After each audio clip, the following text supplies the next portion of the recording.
Let's get into it. Episode 655, Sold Not For Sale podcast. And we got Joe Rogan talking about the wackiness of the left. Like, how far left are things going to go? How much wackiness are we going to endure? You know how wacky things are getting? This is how wacky things are getting. That this headline is not going to surprise you. There you go. That's not surprising most people. Might outrage some people and anger some people. I know I don't like this at all. Men being able to do this, especially men that are convicted of crimes of assault against women. But this is what this gentleman did. Gentleman's name is Adam Graham. And he decided, you know what? Just right after my trial, or right as they were in the midst of his trial, and he knew he was going to go to prison, he decided, you know what? I've been feeling a type of way, and my name is now Elsa Bryson. Even changed the last name, not just the first name, completely trying to distance themselves from their former identity, the one that would have a criminal record and all of that good stuff that this person deserves. But again, that's how wacky things are going. Now, how wacky did it get? Now, that's wacky to hear about, but how wacky did it actually get? Well, this gentleman was put in a women's prison. That's how wacky it got. And this is not the first case of this. This is one of many. And it just shows, in the name of inclusivity, how far they're willing to go. How many people they're willing to make uncomfortable. And in this case, how many people they're willing to endanger. Because a man who's convicted of assault, going into a women's prison, that can only lead to bad things, one would think. So that's how wacky things are getting. We got Joe Rogan talking about this with his guest, Konstantin Kisin and Francis Foster.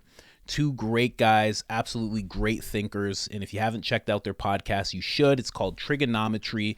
And let's get into that.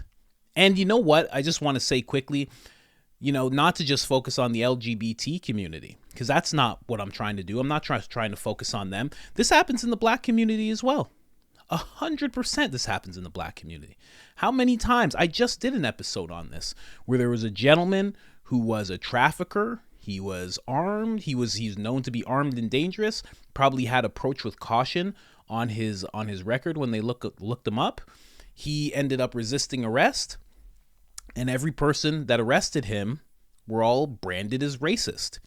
Even the black gentleman who was involved in arresting him. The things that people are willing to back up because of this new social justice movement is just getting way, way out of control. Let's go to the Joe Rogan clip real quick. Before I do, of course, I have to show you the newest design. It is mainstream news brainwashing citizens. That's what it really stands for. I don't know what you've been told it stands for, but that's MSNBC. At least around here it is. And if you want 10% off of that and anything else you see on IamCoachColin.com, just put in the discount code IamCoachColin, all capital letters, all one word, one L in the name Colin, gets you 10% off on us. No question asked. If you've done it before, thank you so much. We really appreciate it. Let's go. Yes. Yeah. But my favourite story of this year, and this is one that I love so much, it's by a beautiful woman, Joe, called Isla Bryson. Oh, this is a great story. I remember last time I was at your club, The Mothership, we touched on it briefly when you and I were talking, but this to me is the most beautiful story of a beautiful woman living her best life. Jamie, we're going to need to see a photo of this beautiful woman. Joe, you're happily married. I don't remember you bringing this up. Right. So this happened in Scotland. Okay. Yeah. Okay. So what is the story? Okay. So there's a 2-time male rapist called Adam Graham. Convicted male rapist, right? And then, just before he was going to be sent to prison, he got what Constantine and I like to call rapid onset prison dysphoria. Prison onset. You butchered the line, but it's prison onset gender dysphoria. Yeah, there you this go. Is the guy. So now he's a woman in women's prison? Yeah. They put him in a woman's prison in Scotland. Yeah, there's a clitoris, Joe, if you're wondering. They're doing that in America, too. Yeah. There's quite a few. There's one person that identifies a woman, went to jail, and got 2 people pregnant in jail. Like, like, what? It just seems so silly. And I'm as liberal as you can get, but I'm not on board with that. Well, I'm as liberal as you can get, too. That's what's so crazy. It's like they push it so far to cuckoo land that any rejection of any of these outrageously stupid ideas becomes far right. Yeah. You're far right if you don't think a guy with a regular dick who's been straight his whole life should be able to identify as a woman and go into a women's prison and be with women. Like, come on. And this guy's a rapist. He's a threat. We know he's a threat. It's so crazy. It's just so crazy that they'll take it all the way to prison. And then you've got politicians who, on the Question Time, which is our most prestigious political debate show, they had a member of the SNP, because this happened in Scotland, so this is a member of the Scottish National Party, and this SNP member was asked, is Isla Graham male or female? And you know what she responded, this woman? She went, they're a rapist. Refused to even acknowledge that it's a male. That it's a man. What a weird world. So weird. Isn't it? I would have never imagined if you came to me in 2013 and said, guess what's going to be a crazy subject 10 years from now? Guys who just say they're women and they put them in women's prisons. What? Come on. That can't be a thing. Imagine if you had to dress up like a woman for a whole year in order for it to be like legit. Like there was a rule. Like you could do it, but you had to dress up like a whole year. So criminals just started dressing up like women. And that became like the thing. You know, like guys like to sag. Yeah. Like that's how they wear their pants in prison, right? So they like to sag. It's like part of the thing. What if that becomes the thing? Like, there's only one way to get locked up with women.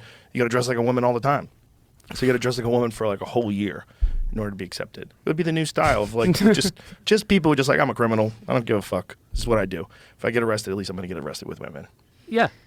I mean, guys will start wearing dresses. And I'll be honest with you, man. I don't want to be talking about trans my whole life. I don't. You have to. You have no choice. You will comply. No. You will comply. We will freeze your bank account. I don't want to be talking about the shit. But when this is happening, what are we supposed to do? We're just supposed to sit there and pretend it's not happening? Well, if you have any opinion other than what you're supposed to have, then you're some kind of a terrible person and a transphobe. And that's nuts because there's always room for crazy. You got to leave room for crazy. You got to leave room for crazy in all groups of people, including trans people. And if you don't, if you're trying to pretend that you have this group that anybody can join, and that these are new rules, and we're all living in Narnia now, come on. There's always going to be crazy people. Of course, the Emperor's fucking naked, man. The Emperor's naked as fuck, and he's got a heart on. Yeah, he's right there. Yeah, and he's like, I want access to the female changing rooms. And we're like, come this way, madam. And you're a bigot if you don't agree. Imagine Francis Ngannou was like, you know what? I'm a woman. I wonder what percentage of like people with kids believe that versus people who don't have kids. Right. Yeah. That's an interesting. Right. Yeah. Because I wonder if there's so many people that have ideas, people that don't have children, they have ideas that I think they just have this ideology that they subscribe to, but with no consequences for anyone that's really young that they love and care about. And then when they have kids and then there's someone young they love and care about, you start looking at the world as a much more dangerous place. You start saying, oh, these people are like little kids. Like there was some little girl got kidnapped really recently. They used geo-tracking of cell phones and shit and the person's fingerprints from the ransom note, and they got her back pretty quickly, luckily. But, 9-year-old girl just gets kidnapped. Like there's people like that in the world. And when you have children, you think like that. Like someone could steal your kids. Like that's real. Someone could hurt your kids. And someone, could go in the locker room and watch your kid go to the bathroom because they decide that they're a girl. And that doesn't mean that there's not people that are legitimately trans and identify as women and that's who they are and they're not perverts and they're not creeps. Of course that exists too. But you're opening the door. If someone just says, I'm trans, I can use that restroom. You're opening the door for perverts. You 100% most certainly are. This doesn't deny the existence of trans people. But we have to be honest about what could possibly happen. That's why if people are uncomfortable with biological males walking around female locker rooms, it's because some people are liars and they're con artists. And they're not really, it's this person that's like been trapped in a man's body their whole life. They're fucking perverts and they want to be around kids or they want to be around women. They want to make them uncomfortable. They want people to stare at their dick while they walk around and know that they can't say anything about it. That's real too. Sure. That's real too. 100%. This doesn't discount the problem that trans people have with integrating into society and being accepted. That's real too. That's real too. But you have to understand that if you just have this blanket policy where no one can question anything about this stuff, you're opening the door to abuse. Right. Yeah. And you have a front door in your house, not because you think everyone is going to come and steal shit from your house, but you know that some people will. So you have to put certain things in place to protect yourself and your family. It's the most obvious thing, man. Well, it's just there's no screening in women's bathrooms. Like, you don't know whether someone's a creep. You have no idea. No. It's not like, getting into a fucking a job where they have to do a background check on you. It's not like applying for some top secret position where they have to make sure that, you're someone who could be trusted with information. No, it's like a bathroom. So it could be like someone just out of jail, puts on a dress, goes into a women's room. That's what we're accepting today. That is a possibility. And women that feel vulnerable in those situations are fucking terrified, and rightfully so, because if they do encounter something like that, they get no support. No one will say anything. No one will take your side. You saw what happened with the thing that happened in Hollywood at that massage parlor. Oh, yeah. Yeah, in California. Bonkers, man. Someone who had a history of being a sex offender, walking around naked in the women's room, they complained, and then all of a sudden there's protests there. It's like, come on, kids. Man, go. That's a real thing, too. That situation, I don't know if you ever saw it, but there was one mother, and she was just her, I think it was 13-year-old daughter, maybe younger, but very young daughter. She's like, she has to see this, and the daughter was really upset, and she was crying, and the staff is taking the side of the trans person or man. Like, it was just walking around naked. It was such a crazy video to watch, because the daughter's crying, the mother's trying to get some kind of support, which, in the before the upside down times, she would get that full support, and some men would step in and be like, what happened? Hold on a second. But the staff was just like, no, you have to accept it. And it was such a wild scene to see. And that's how it goes, man. Just recently, I saw a video of a black woman clearly shoplifting, clearly trying to gather up as much as she could so she could steal, trying to leave the store. And some gentleman was like, I'm tired of this. I'm not doing this anymore. And she just got right away, you're racist. You're racist. And he's like, the checkout's over here. You're going here. That's the door. You haven't paid for anything. And they got into this whole scuffle. And you and I both know that there's a good chance that man could have gotten charged. Things are just upside down. And the thing is, I'm pretty sure there was protests afterwards. This happened in the UK. Pretty sure there was protests after. And people were like, this guy's a bigot and this and that. And what people are willing to back up at the drop of a hat nowadays is crazy. Just willing to back up anything. Willing to back up the guy, like Rogan said, the guy had a list of offenses that he already committed. Now he's in some locker room walking around naked. These little girls are seeing him. Staff backs him up. Like, it's wild. At least in the case that was in the video and that I showed at the beginning, that gentleman, Adam Graham or Elsa Bryson, got sent to a men's prison, and they just put him in segregation. They just made sure that he was just by himself. And that was it.